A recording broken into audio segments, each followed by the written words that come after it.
in a handbasket and sluts on a sandwich, it's time to talk Helluva Boss here on ASE Presents Yig Studios Vlogust, where I, Trixie the Golden Witch, ranting, raving lunatic, mother of AniTube, to Queen, are doing a video every single day all month because I turned 31 yesterday, and now I'm talking about cartoons on the internet still. Helluva Boss is a hell of a show. It's a very helly show. It takes place in hell, mostly. It's about creatures of hell doing hellish things, and I love that. I'm a big fan of hell. Having grown up on the internet and with web animation, not unlike the type that creator VivziePop obviously came up through, I have a mind that is tarnished with nothing but sex and violence and gratuity, but also have grown into a person who is very sincere and has had lots of great emotional experiences with people, and it can be a little bit difficult to find a tonal center where all of that makes sense. VivziePop's Has Been Hotel that came out a couple years ago, the pilot, it definitely resonated with me in a aesthetic sense, in that it had all these characters who are raunchy and debaucherous, often agendered or multiple gendered, and just kind of swearing, being very flippant with insults and violence, while also at least striving for some kind of very genuine feelings inside. And the show presents itself in a way where, even though the characters are trying to be flippant and not take their situation seriously and trying to be very insincere, the writing itself is sincere and brings sincerity out of those characters. And Helluva Boss, I can say a lot of the same things about, even though this show is a lot more heavy on the hijinks, the comedy, the over-the-topness, even as compared to, well, okay, maybe it's not more over-the-top. They're both pretty ridiculous shows. But Has Been Hotel is a lot more immediately sincere in that its main character is trying to create like this fluffy, idyllic place and mindset with these people who aren't taking her very seriously, whereas Helluva Boss mostly centers around the kookiest, most insane, most debaucherous, least giving a shit character in the story, that being the boss, Blitz, and oh, does he get up to some mischief. But there is a bleeding heart at the center of his character that we eventually start to explore as the episodes go along, and the show again takes its characters seriously as people, even if the setting is preposterous, and allows for them to just do stuff that most regular characters that we're supposed to believe in and relate to wouldn't do. Because of the circumstances and the way that these stories operate, we are able to feel a level of empathy and even sympathy for just the most monstrously terrible fucking people. It's because they're terrible in a charismatic way. There's always this sort of push and pull where, sometimes there's like slapstick, over-the-top violence of like supposedly innocent people getting murdered. But part of the exploration of these shows is that no one is innocent, and when you peel back the layers, like, you'll often find that, whoever seemingly innocent person got murdered was actually some kind of horrible monster. And there's always that double-facedness to everything going on in the story, where it's kind of played as expected that everyone is going to actually be deserving their situation. And I think there's some pretty powerful, like, undercurrent themes of this show in particular, of infidelity and the emotional side of sexual relationships, where in a universe where the sexuality is so open, like, in hell, there's just no hangups about sex except for whatever you bring personally and emotionally to the table. And so we get to explore relationships where the sexual component, while still very important, is under much closer examination because of the fact that it's so normalized within the culture. So the emotional component of the sexuality comes to the forefront, as opposed to sexuality in and of itself being like the tease. Like, everyone's fucking? Why are they fucking? That's where we're really trying to explore. And that's where it gets into like the deeper psychological stuff that entices me as a viewer, because I see this as something that is actually not really being explored in a lot of media that's not willing to create an environment where its characters can be this sexually open without it, you know, seeming, I guess, farther from normal society. Whereas we all kind of understand hell is where people have no inhibitions, and so there's an air of like, well, okay, whatever your darkest side is, of course that exists here in hell. Thematic stuff aside, I also think this show is just generally really fun to watch.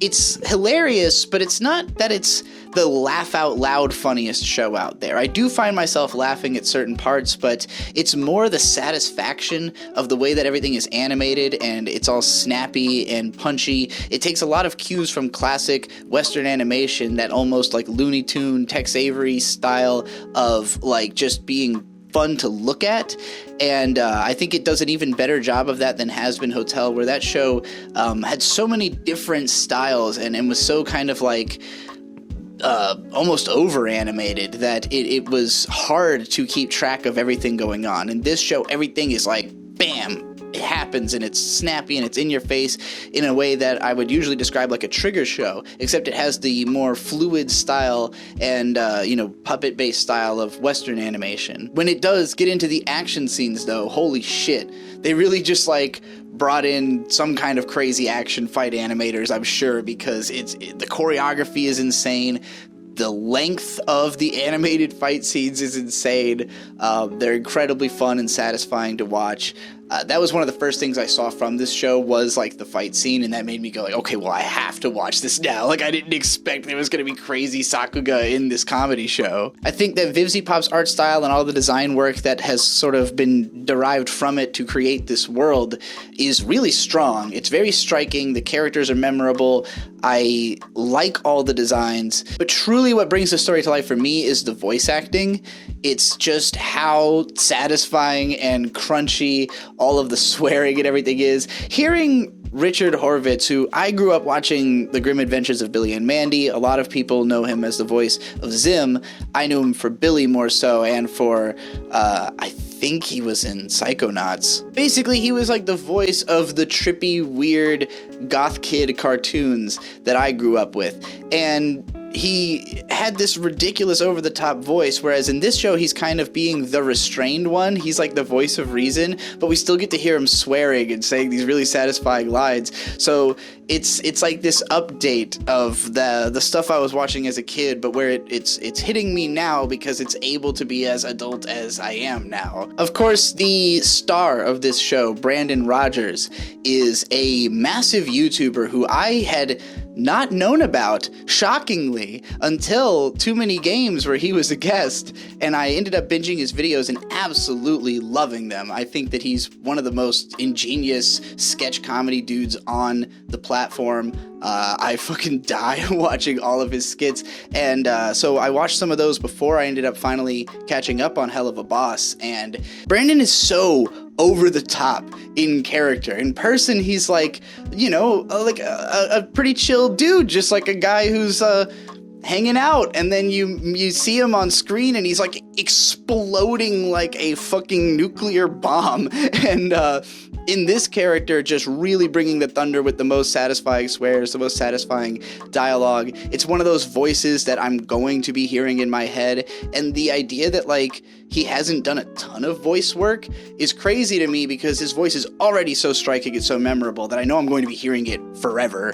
I really do love all of the voices. I love all of the animation, all of the design work. I would go through and literally name every single person in the credits, but that credits list is starting to get a little bit on the longer side. Especially, I want to give special thanks to Adam Nealon, whose name always shows up in the special thanks on those credits. I got to talk to him and got some great writing advice from him, so thank you, Sensei. I'm really excited to see where this show is going to lead to, because Vivzie is clearly someone with a lot of lore behind all of the characters characters and worlds that she creates.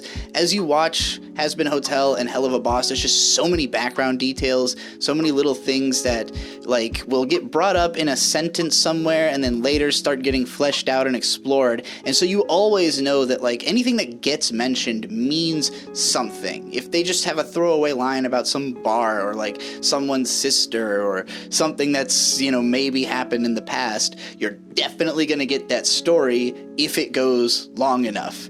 And I don't know like how exactly all this stuff is managed, because this is like a web series. It's just like released on YouTube that gets millions of views. I've never seen an independent animation get the kind of views that this series does. Like the hype surrounding it is crazy. I don't know if that's pure word of mouth or where it all comes from. So like I'm fascinated to watch this thing unfold. I know there was like the season finale for season 1 was going to be a 2-parter, and then they just kind of dropped part 2 and put out season 2 episode 1 instead, and I don't even know if that's like a thing that's still happening, that other finale, or what's up with that. When's Has Been Hotel coming to Hulu, I guess? So okay, like I don't even know if the two shows, like they both take place in hell, but are they the same hell? Because Blitz totally shows up in Has Been Hotel, but also Vivzy said that the stories are going to be separated because she already knows the entire plot of Helluva Boss. So I don't know, maybe they're going to have some kind of deeply interconnected plot line that we're all going to know about once we see more of Has Been Hotel. Who knows? Who could possibly know? I don't know. I'm sure it'll be good. I've enjoyed everything I've seen so far. I love the violence. I love the energy, I love the comedy, and I especially love the dedication to that undercurrent sincerity. A friend of mine who's a fan of Smiling Friends had compared that show to this, as they're both sort of shows about helping people, but not really. They're both sort of odd jobs shows. I consider them both almost Gintama-esque. Which is probably my favorite of that genre. But it's interesting to me because I really see Smiling Friends as being sincerely insincere. It's a show that pretends to have sincerity, but ultimately is just totally insincere about it. And Helluva Boss is the opposite. It pretends to be insincere when actually it's super sincere. And by the time you get to season 2, episode 1, it really has kind of masked off, like, possibly because Brandon wasn't co-writing that one, at least according to the credits. So like maybe that's why it was a little less comedic and ridiculous and a little bit more heartfelt. But I do think that's the direction I see the show going. And it manages to be heartfelt and hilarious at the same time. The entire song number at the, oh God, what was that erotic restaurant called? The Lust Palace. That whole musical bit there was incredible. And it was like both deeply characterizing and a good song and good comedy. And when you can do all of that at once, that's when I'm really impressed. So hats off, or horns on, to all y'all over there at Helluva Boss. Keep on doing the great work. And if you want to see more of my work, you can just subscribe to this channel. I've got a vlog coming out every single day this month about something for Vlogist. You can also support me on patreon.com/goldenwitchfire, and I will rant about anything you want for $5 or more. Just DM me your rant request, and I'll let you know if it's something I know about. And other than that, goldenwitch.substack.com is where I post all my written content.